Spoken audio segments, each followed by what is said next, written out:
Assalamualaikum warahmatullahi wabarakatuh. Halo adik-adik dari seluruh Indonesia. Salam kenal saya Sri Ramadaningsi, pengajar matematika di rcipta.com. Nah, kali ini kita akan kembali membahas nomor 9 dan 10. Sebenarnya ini harusnya soal persamaan nilai mutlak, tapi tidak tahu mengapa ini ketika saya pelajari, ini masuk ke soal pertidaksamaan nilai mutlak, tidak masalah ya. Jadi anggap saja ini sebagai pengantar sebelum kita masuk ke materi pertidaksamaan nilai mutlak. Nah, jadi di sini ada suatu ilustrasi ya, jarak minimarket dari minimarket A ke minimarket B. Oke, jadi dari minimarket A itu dia berada di kilometer 20 ya, berada di kilometer 20, sedangkan minimarket B berada di kilometer 50. Jadi kalau kita lihat di sini, dia jaraknya kurang lebih jaraknya sudah ketahuan 30 kilometer. Nah, tapi di sini ternyata yang dipertanyakan adalah perusahaan tersebut ingin mendirikan sebuah minimarket lagi di jalan tersebut. Jadi pada jalan ini ya, pada jalan yang diberikan panah di sini, itu perusahaannya akan membangun lagi minimarket. Nah, jika perusahaan menginginkan minimarket yang baru dengan jarak lebih dari 20 kilometer terhitung dari minimarket B, berarti maksudnya kalau di sini A, di sini B, nah berarti dia itu ingin membuat minimarket baru, minimarket C misalnya, itu jaraknya misalnya dengan yang B itu sejauh lebih dari 20 kilometer, lalu dibangunlah minimarket di sini, minimarket C. Ya, minimarket C di sini dibangun. Kemudian, atau kalau misalnya jaraknya kan tidak dibilang dia dari arah kanan atau dari arah kiri atau sebelum dan sesudah ya. Jadi ada besar kemungkinan bisa juga jaraknya sejauh 20 kilometer dari ini, lebih dari ya, lebih dari 20 kilometer dibangun di sini. Nah, jadi ada 2 kemungkinan pembangunan minimarket, C itu. Nah, sebenarnya di sini kalau kita menggunakan logika udah bisa dapat jawabannya ya. Kalau misalnya di sini kilometer 50, pertanyaannya di sini kan berapakah minimarket, jika perusahaan menginginkan minimarket yang baru memiliki jarak lebih dari 20 kilometer terhitung dari minimarket B, pada kilometer berapakah minimarket yang baru mungkin didirikan. Nah, jadi ini kita udah bisa melihat sendiri dengan menghitung manual ya. Jadi kalau kita hitung manual ya kilometer 50 ditambah 20 berarti dia paling tidak, kemungkinan pertama dia lebih dari 70 kilometer. Kemudian 50 dikurang 20 berarti 30 kilometer. Setidaknya dia itu kurang dari kilometer 30 atau lebih dari kilometer 70. Nah, jawabannya D. Tapi kalau misalnya kita ingin menggunakan pertidaksamaan nilai mutlak ya, jadi kan kita anggap kalau misalnya jarak yang ditanya itu adalah si X. Oke, jarak si X-nya itu dengan, kilometer yang udah ada yaitu, 50 ya. Jadi kilometer yang udah ada kan kita tahu dari si B ini udah di titik kilometer 50.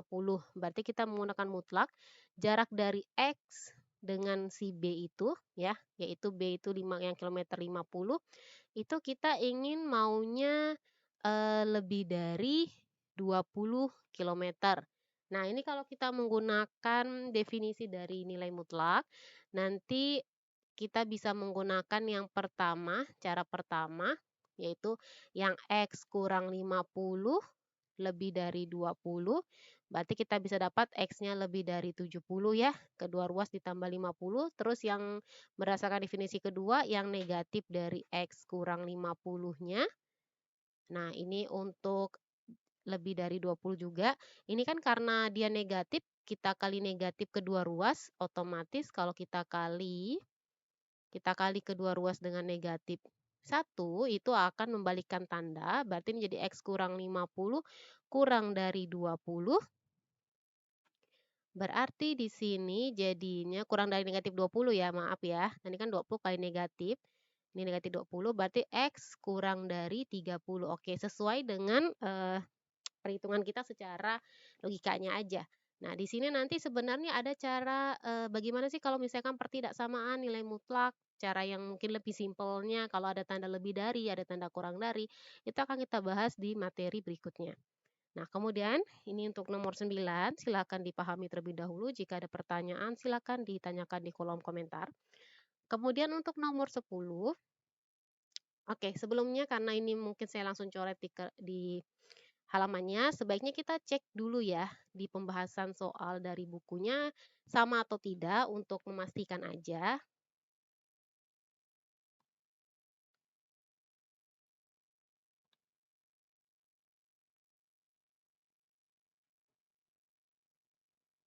Nomor berapa ya? Nomor 9 ya. Oke, nomor 9 kita bisa lihat jawaban kita sama, yaitu caranya kurang dari 30 kilometer 30 atau lebih dari kilometer 70. Oke, kita kembali ke nomor 8. Nah, ini kita hapus dulu.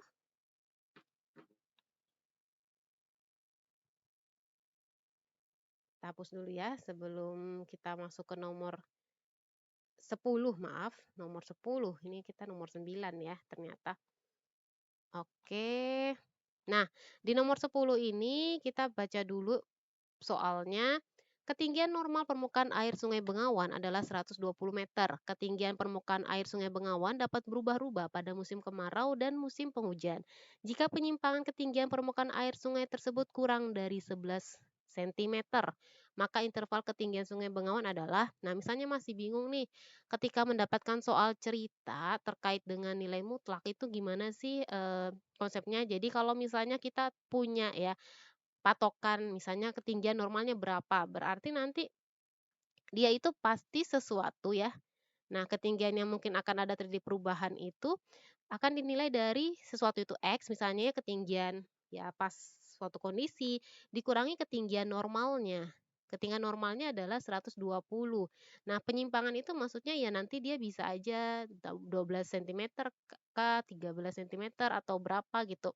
Nah, di sini keterangannya penyimpangannya kurang dari 11 cm, berarti tandanya kita pakai tanda kurang dari 11. Oke. Di sini kita udah tahu jika penyimpangan ketinggiannya itu kurang dari 11, maka interval ketinggian yang mungkin. Nah, jadi di sini kita pakai interval yang mungkin. Karena kita belum bahas pertidaksama nilai mutlak, jadi saya pakai definisi nilai mutlak aja, yaitu X kurang 120, kita ambil yang X kurang 120, kurang dari 11 ya. Berarti ini X kurang dari 131. Oke. Kemudian yang kedua, kita ambil yang negatifnya seperti yang nomor 9 tadi, X kurang 120 kurang dari 11, berarti ini kita kali negatif 1 kedua ruas, ini jadi lebih dari ya, tandanya dibalik, hati-hati. Biasanya suka kelirunya di sini, suka tidak dibalik tandanya ketika kali negatif. Berarti juga jadi negatif 11, berarti ini X-nya lebih dari 120, jadi negatif 11 tambah 120 ya, 120 kurang 11 itu kan 109. Nah, berarti kalau misalnya kita punya tanda seperti ini, dia lebih dari 109 kurang dari 131, kita bisa bilang dia antara 109, ini 109 ya. Jadi X-nya itu antara 109 dengan 131. Oke. Jadi X lebih dari 109 dan X kurang dari 131. Jawabannya adalah D. Nah, untuk memastikan seperti biasa kita akan mengecek ke pembahasan. Oke, diperhatikan dulu ya. Gampang kalau sudah bisa tahu konsep nilai mutlak. Jadi makanya pas di materi itu saya selalu tekankan konsepnya dulu harus tahu maksudnya dari nilai mutlak itu apa sih gitu.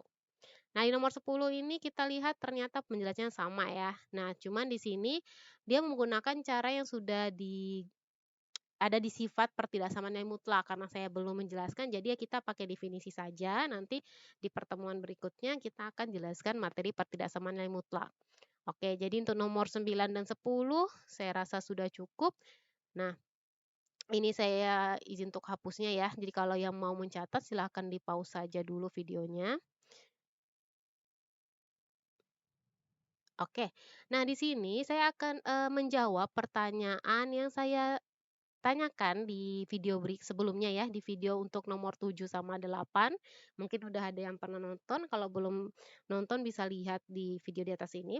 Itu saya menanyakan kenapa sih ini ya kita lihat nomor 8, kenapa sih pada saat kita sudah mengkuadratkan, ini kan seharusnya secara logikanya ya, kalau misalnya kita sedikit jeli melihatnya, ini kan 3 tambah 2 mutlak 7 kurang X, kenapa pada saat dimasukin itu udah nggak pakai mutlak lagi, tapi dia udah bentuknya kurung. Jadi, seperti ini ya, misalnya misalnya saya, ngambil yang 2x min 5 kuadratnya langsung gitu ya. Nah, kita kan menggunakan oke, kita gunakan kuadrat kedua ruas, supaya mempermudah. Oke, kita gunakan cara kuadrat kedua ruas. Nah, pada saat proses mengkuadratkan ternyata ini sudah dikuadratkan ya. Misalnya di sini kita selesaikan kuadratnya 4x kuadrat kurang 20x tambah 25 begitu ya. Sama dengan ini jadinya 9, 3 kuadrat 9 ditambah 2 kali 3 6 kali 2 12. Nah, di sini 12-nya itu sudah pakai kurung 7 kurang X. Kita lihat ya, dia sudah pakai kurung 7 kurang X begitu, tambah kuadrat dari ini ya, tambah 4 kali 7 kurang X kuadrat. Nah, jadi ini udah 7 kurang X kuadrat. Nah, kenapa ya? Kenapa kita itu sudah bisa mengganti 7 kurang X? Ini yang dalam tanda mutlak yang harusnya kalau dipikir seharusnya ini masih dalam tanda mutlak, kenapa jadi bisa, buka kurungnya? Kalau yang di luar ini kan benar ya. Jadi kalau misalnya catatan pertama, 7 kurang X kuadrat itu akan sama aja dengan 7 kurang X dikuadratkan. Begitu. Nah, sebenarnya sih kalau misalnya kita punya bilangan 7 kurang X, itu sama dengan 7 min X dengan catatan untuk 7 min X-nya lebih dari sama dengan 0, ya kan? Jadi yang catatan kedua itu ada kondisinya 7 kurang X, mutlak 7 kurang X itu sama dengan 7 kurang X untuk kondisinya 7 kurang X lebih dari sama dengan 0. Nanti nilai keduanya, jadi kan dia ada 2 nilai ya. Nilai keduanya min X plus 7 untuk 7 kurang X kurang dari 0. Sorry. Untuk ini untuk 7 kurang X kurang dari 0. Nah, kenapa kita cuma pakai yang 7 kurang X ini? Kenapa kita langsung bisa, mengkurungkannya yang 7 kurang X? Oke, bukan yang min X plus 7. Kenapa tidak dibuat dua kemungkinan lagi? Seperti itu ya. Nah, alasannya jadi adik-adik untuk meyakinkan dari mutlak ini ketika sudah dikuadratkan, di dalamnya bisa dibuat kurung. Kenapa? Karena kita memang ambil nilainya positif. Kita ambil yang menyebabkan 7 min X itu lebih dari sama dengan 0 hasilnya positif. Karena di sebelah kirinya, ya ini faktor pengaruh dari sebelah kiri, yang mana sebelah kiri kan kita kuadratkan. Bilangan berapapun kita kuadratkan hasilnya positif atau bisa dibilang definit positif ya, definit positif. Nah, kalau misalnya di sebelah kanan kita ambil suatu nilai yang nilainya negatif, khawatirnya nanti hasil akhir jawabannya itu bisa negatif dan akhirnya tidak mendapatkan penyelesaian. Sehingga yang kita ambil cukup yang 7 min X untuk 7 min X dengan alasan 7 min X ini sudah meyakinkan kita bahwa hasilnya akan positif, seperti itu. Jadi memang, kita butuh yang hasilnya positif menyesuaikan dengan ya karena sebelah kanan kita ini kan kuadrat, seperti itu ya. Jadi nggak terlalu harus memikirkan, "Oh harusnya ada 7 min X lagi," tidak. Kalau misalnya adik-adik menggunakan cara definisi pun akan mendapatkan jawaban yang sama, yang akan memenuhi persyaratan itu cuma X sama dengan 11/2.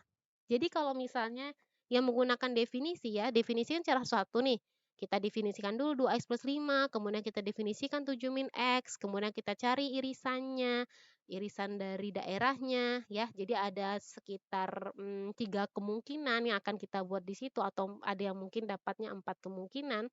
Nah, nanti itu akan ada dapat nilai X sama dengan 4 loh. Nah, kalau misalnya kita menggunakan definisi, kita akan dapat nilai X sama dengan 4, yang mana X sama dengan 4 ini kalau kita melihat dari daerah arsiran, itu dia tidak akan ada jawabannya. Maksudnya X sama dengan 4 ini di daerah arsiran yang seharusnya bukan daerah penyelesaiannya. Dan kalaupun kita masukin X sama dengan 4 itu ke dalam, persamaan nilai mutlaknya itu tidak akan sama. Jadi ini TM. begitu.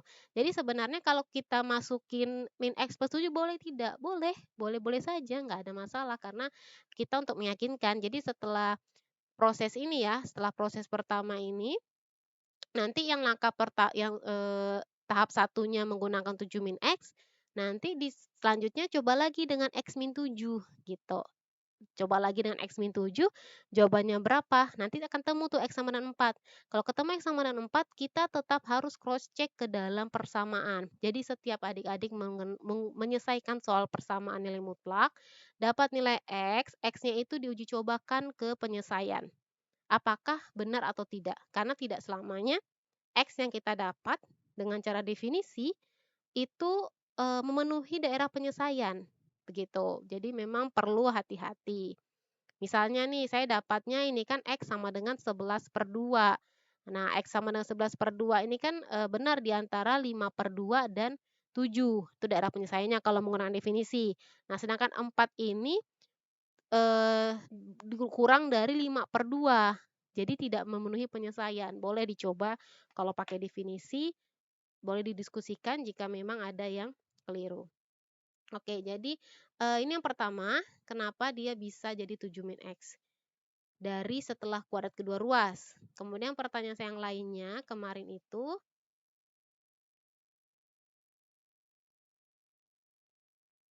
bentar. Tapi kalau misalnya ada yang punya ide lain ataupun mungkin punya pemikiran lain, boleh ya disampaikan. Jadi kita saling sharing. Nah, di sini kita lihat juga kemarin saya menggunakan cara seperti ini ya. Ketika ada 2X plus 5 dalam tanda mutlak, kemudian sama dengan 3 tambah 2, 7 kurang X, saya kan menggunakan cara seperti ini ya. Tahap pertamanya yaitu 2X plus 5 saya samakan dengan 3 tambah 2, langsung saya buat 7 kurang X. Oke, kemudian yang keduanya langsung saya masukin 2X plus 5 itu negatif dari 3 plus 2, 7 kurang X. Nah, di sini alasannya sama seperti tadi karena saya sudah mengambil dulu yang bilangan ini sebagai bilangan bulat positifnya. Jadi saya masukin 7 min X. Nah, kemudian karena saya menganggap kalau ini nanti 2X plus 5-nya kan maunya sama dengan yang sebelah kanan dalam bentuk positifnya, nanti 2X plus ini sama dengan sebelah kanan lawan dari positifnya. Jadi cukup mengambil 2 ini sudah bisa dapat jawabannya, tapi kadang ada yang mengecek lagi ketiga, misalnya 2X plus 5 sama dengan 3 plus 2 kali X min 7, dengan yang keempat 2X plus 5 sama dengan min 3 tambah 2X min 7. Nah, ini jadi pada saat 7 min X ini kan yang 7 min X-nya lebih dari sama dengan 0 ya. Jadi ini kondisi di mana dari definisi yang mutlak di sebelah kanan. Kalau ini kondisi yang 7 min X kurang dari 0. Nah, ini sama aja kalau misalnya nanti kita cari, hanya begini, kalau misalnya yang nomor 3 itu kan 7 min X kurang dari 0, sedangkan kita menginginkan nanti 2X plus 5-nya itu hasilnya ya pasti nilai mutlak. Nah, nanti ini kendalanya kalau kita ambil 7 min X kurang 0, akan terjadi masalah ketika ada proses penjumlahan di sini loh. Nah, ada proses penjumlahan di sini. Jadi nanti yang awalnya kita maunya positif misalnya ya, dia nanti akan jadi negatif. Sehingga nanti hasilnya akan berpengaruh sehingga tidak sesuai. Jadi boleh dicoba adik-adik kalau masukin 3 sama 4 dia tidak akan memenuhi penyelesaian. Tidak akan memenuhi penyelesaian karena proses di sini mengakibatkan tanda tambah yang awalnya memang sudah menjadi ketentuan untuk penjumlahannya itu berpengaruh menjadi kurang. Oke, karena kita mengambil 7 kurang X kurang dari 0. Jadi amannya memang ya cukup ambil yang positifnya aja. Sehingga seringkali kita menemukan penyelesaian-penyelesaian di internet ataupun mungkin di buku itu dari mutlak 7 min X langsung dibuat kurung. Kadang dia bertanya nih kenapa bisa seperti ini? Nah, karena itu kita menghindari adanya perubahan tanda yang seharusnya sudah menjadi ketentuan dari soal tambah bukan kurang. Oke, baik. Jadi Seperti itulah alasan kenapa dalam tanda mutlak pada saat proses pengkuadratan kita udah bisa menghilangkan tanda mutlaknya. Kemudian dalam proses perhitungan seperti yang saya lihat kan cukup yang langkah 1 sama 2 saja. Kalau ingin memastikan 3 4 boleh saja dicoba, tapi pasti pada saat masukin nilai yang kita dapat tidak akan ada penyesuaian atau, pada saat ruas kiri dan ruas kanan dimasukin hasilnya tidak sama. Oke, jadi sekian ya adik-adik untuk nomor, kasus nomor 7 dan 8 yang saya tanyakan di video sebelumnya. Jadi jawabannya seperti itu, kalau ada jawaban lainnya silahkan diinformasikan ya, akan diberitahu sehingga kita bisa saling terbuka tentang info-info baru. Oke. Nah, sekarang ini saya hapus, kalau misalnya ingin mencoba lagi ataupun mempelajari lagi silakan lihat di pembahasan. Jadi untuk pembahasan nomor 8, 7, 8, 9, 10 semuanya sudah sama dengan apa yang saya sampaikan. Jadi bisa langsung, membaca lagi dari pembahasan yang sudah dilampirkan di website. Oke, jadi sekian, video untuk pelatihan soal persamaan nilai mutlak ya. Jadi persamaan nilai mutlak udah selesai, kita sudah bisa lanjut ke pertidaksamaan nilai mutlak untuk video berikutnya. Jadi saya akhiri, wassalamualaikum warahmatullahi wabarakatuh.